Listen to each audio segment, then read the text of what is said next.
안녕하세요. 대한국인 각시탈 TV입니다. 유관순은 가짜다 라고 주장하는 매국노의 영상이 있습니다. 해당 영상에는 유관순 열사는 만들어진 가짜 영웅이라는 주장에 신빙성을 부여하기 위해 매국노는 무저항, 비폭력, 자발적인 평화 시위인 3.1운동 정신을 훼손하기 시작합니다. 또한 터무니없는 자신의 거짓 주장을 믿게 할 목적으로 독립운동가인 장병준 선생을 내세워 폄하하기 시작합니다. 유관순은 가짜라고 주장하는 매국노에 대한 반박 영상은 1, 2부로 제작될 예정입니다. 장병준 선생에 대한 왜곡은 무엇이고 3.1운동 정신을 어떻게 훼손하는지, 그리고 매국노가 어떻게 유관순 열사에 대해 왜곡하는지에 대한 영상으로 제작됩니다.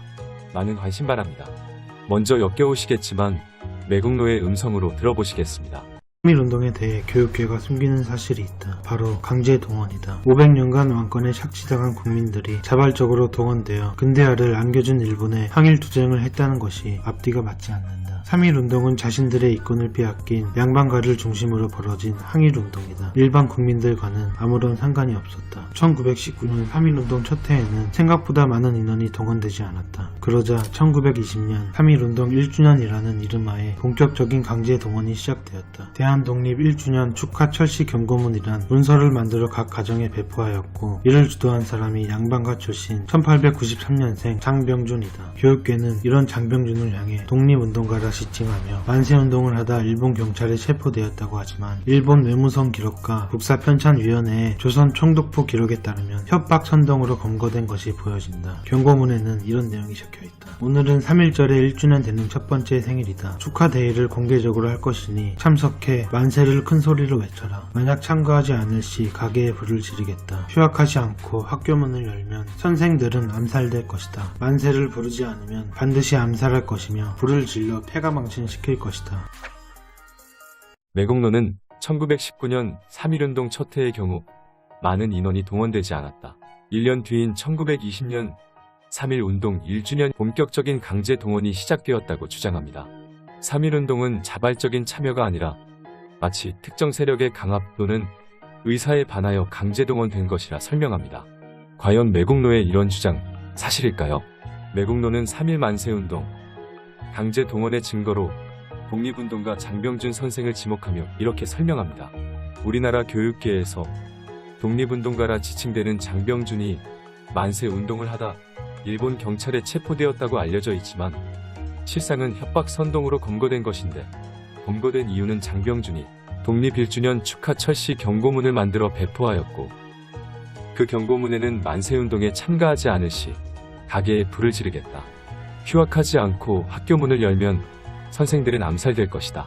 만세를 부르지 않으면 반드시 암살할 것이며 불을 질러 폐가망신시킬 것이다 등이 기재되어 있어 이러한 공개적인 협박에 어쩔 수 없이 만세운동에 동원된 것이라는 주장을 합니다. 장병준 선생이 만세운동에 참여하지 않으면 불을 지르겠다, 죽이겠다고 해서 협박선동으로 검거된 내용이 조선 총독부 자료로 확인된다며 그 증거로 영상을 제시한 매국노. 그런데 해당 영상을 살펴보면 장병준 선생의 혐의 내용은 전혀 확인되지 않으며 본적 등의 주소, 인적사항 정도만 기재된 문서인 것이 확인됩니다. 또 다른 문서를 제시하는데 해당 문서에도 협박선동이라는 글은 확인할 수 없습니다. 그런데도 매국노는 조선 총독부 자료에 장병준 선생이 협박선동으로 검거되었다며 자막에 협박선동이라고 표기하면서 한문으로 표기합니다. 협박이라는 단어는 어디에도 나오지 않습니다. 총독부 문서에 보이는 소요 선동자 검거란 뜻은 떠들소, 시끄러울 요자를 써 직역하면 시끄럽게 떠들며 선동하는 자를 검거했다는 뜻입니다.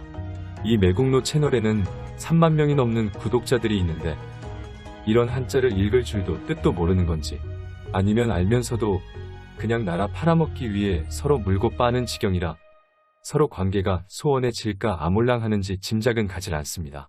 여러분도 대한독립 1주년 축하 철시 경고문이라 되어 있으니 철시, 즉 시장, 점포 등 물건을 모두 치우고 문을 닫는다 정도로 이해하고 계실 겁니다. 거기에 경고문이라는 글이 붙어 있으니 제목만 보면 철시를 하지 않으면 무언가 제재가 있을 것을 예고하는 문서라 판단되지 않으십니까? 매국노의 주장처럼 장병준이라는 사람이 만세운동에 강제로 사람들을 동원하기 위해 철씨 경고문 즉 협박문을 만들었는데 이게 적발되어 협박 선동으로 검거되었다. 매국노의 말이 사실이구나라고 생각할 수도 있습니다. 그런데 말입니다. 해당 문건의 제목은 바로 대한독립 1주년 기념 축하 경고문입니다. 매국노가 버젓이 증거로 제시한 영상의 문건 제목에는 철씨라는 단어는 전혀 존재하지 않습니다. 매국노가 교묘히 철씨라는 단어를 삽입한 겁니다. 그런데 무엇보다 놀라운 사실은 대한독립 1주년 기념 축하 경고문은 장병준 선생이 작성하지 않았습니다. 해당 문건의 작성자는 장병준 선생이 아닌 독립운동가 이동욱 선생이며 이 문건을 작성했다는 이유로 징역 4년을 선고받고 수감됩니다. 한마디로 장병준 선생은 협박 선동으로 체포되거나 처벌받은 사실이 없습니다. 자신의 입맛에 맞는 역사 왜곡을 위해 문건 작성자를 바꿔치기 하고 협박 선동은 있지도 않았는데 독립운동가를 일개 파렴치한 협박범으로 둔갑시켰으니 말입니다. 장병준 선생은 1920년 체포되어 1919년 3.1 만세운동을 한 사실, 대한독립 1주년 기념 축하 경고문을 이동욱 선생으로부터 넘겨받아 배포하다 검거되어 1920년 12월 21일 조선총독부 관할 경성지방법원에서 정치범 처벌령 위반죄, 출판법 위반죄, 보안법 위반죄의 죄명으로 징역 3년의 목고를 치르게 됩니다. 당연히 당시 판결문에도 죄목에 협박이라는 단어는 존재하지 않으며 판결문에도 이동욱 선생이 작성하여 장병준 선생에게 넘긴 문건의 제목은 철씨라는 단어가 없는 대한독립 1주년 기념 축하 경고문이라고 명시되어 있습니다. 이동욱 선생 또한 동일 죄목으로 같은 날 4년형을 선고받습니다. 이러하듯 매국노의 역사 왜곡은 거침이 없습니다. 이상 내용과 같이 당시 재판 기록에도 매국노의 주장이 허위임을 명백히 확인할 수 있습니다. 이러한 매국노의 왜곡 수법은 일본 우익의 역사 왜곡 수법과 그대로 닮아 있습니다. 매국노가 이러한 허위의 주장과 역사 왜곡을 하는 이유는 무엇일까요? 자발적 비폭력 독립만세 운동에 참여한 많은 민중들을 협박에 의해 강제로 동원된 것으로 묘사하여 3.1운동 정신과 저항 정신, 당시 운동에 참여한 모든 민중, 독립운동가를 모욕하고 그 정신을 훼손하여 3.1운동의 상징이 된 유관순 열사에 대한 왜곡의 바탕으로 사용할 목적인 것입니다. 다음 영상에서 찾아뵙겠습니다. 허접한 영상 시청 감사합니다. 대한국인 각시탈TV입니다.